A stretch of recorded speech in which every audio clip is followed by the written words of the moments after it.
Hello and welcome to the Dungeon Manual. I'm your host Renee, and today we're doing an example encounter again. And this time it's an example encounter in the village quarter.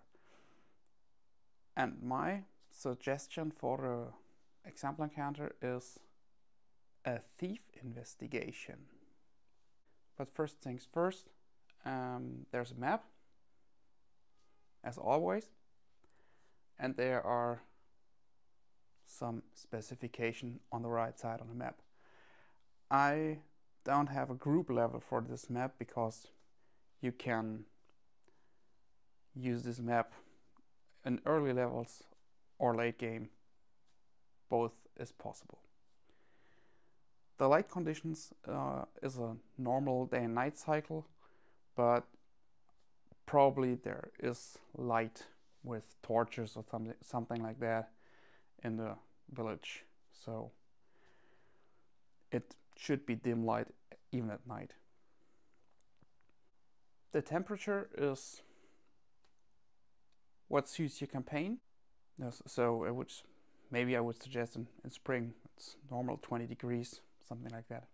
Humidity, it's not that humid like in a forest or something like that, so I would say about 55%. The streets there are paved, so you should get there really easy. Then let's start with the buildings. Building number 1 in the upper left corner of the map is a guardhouse. So if you're knocking there are 3 guards inside the building. One guard will open the door and really roughly says, "Well, what do you want?" You explain the situation about a thief, because you only are in this quarter because you have to search for a thief. Option 1, you saw the thief running into this quarter and the guards are gonna help you to catch the thief.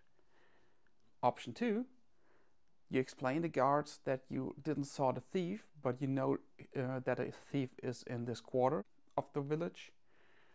So the guards will knock with you at the doors on the houses here in this quarter. Then we come to building number 2. That's just normal family living there, and if you knock on the door, the family is frightened, so because your group are adventurers and they are more or less intimidating for a normal person. But you can explain the situation about the thief and they will help you with the persuasion check, and they give you the hint, oh, there's some noises in the building over the crossing. If the guard knocks, then the family will help you without the persuasion check. And then we come to building number 3, and there is a lot to do.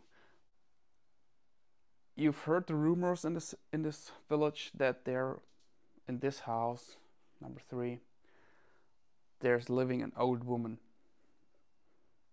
And while knocking at the door, an old woman opens the door. If the guards knock or you knock, you can do an investigation check DC 12. Then you get the suspicious feeling, something is wrong here. And you have 2 options. You can go into the building with force, or you can go into the building with through the windows, or you can bluntly say, you are using a spell because you've detected the disguise self spell is casted on the old woman. And if you want to go in by force, the disguise self spell is lift it and you have a spy or a bandit standing right before you.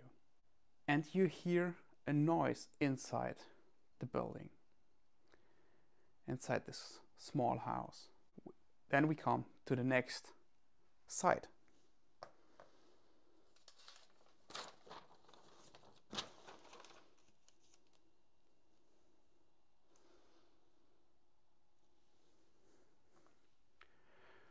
As you can see, there's more.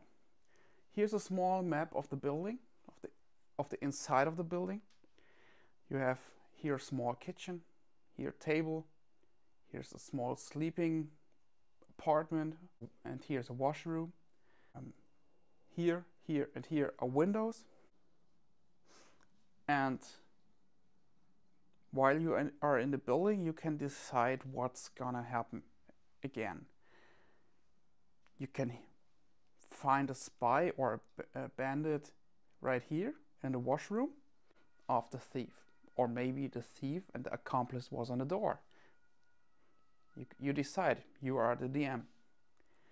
Or you have another option, and that's the rug right here behind the door.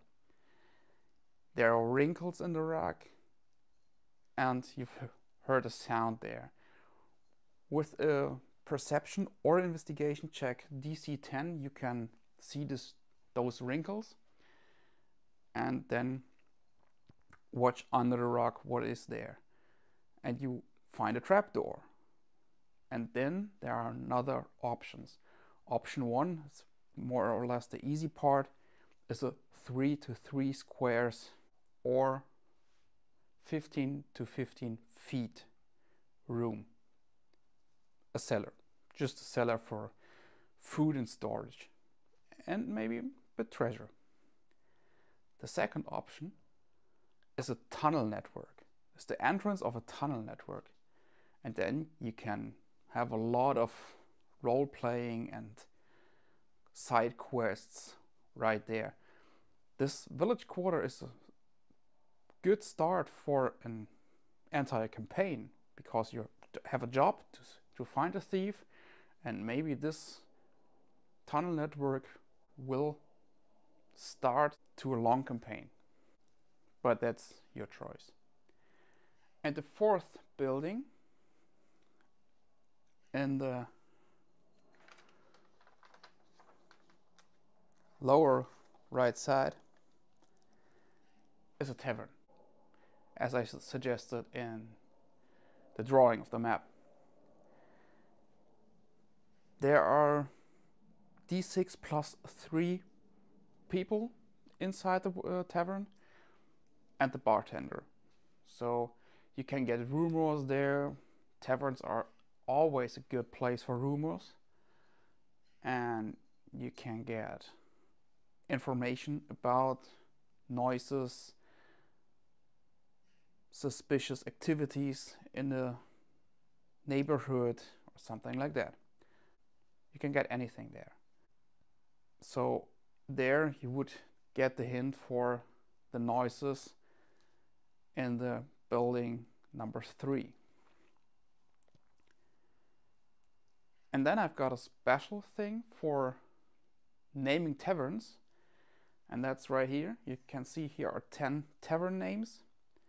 I will read them out loud, so I have to take the college block. For the naming of the taverns, I've got inspiration from Lord of the Rings. The Prancing Pony, for example.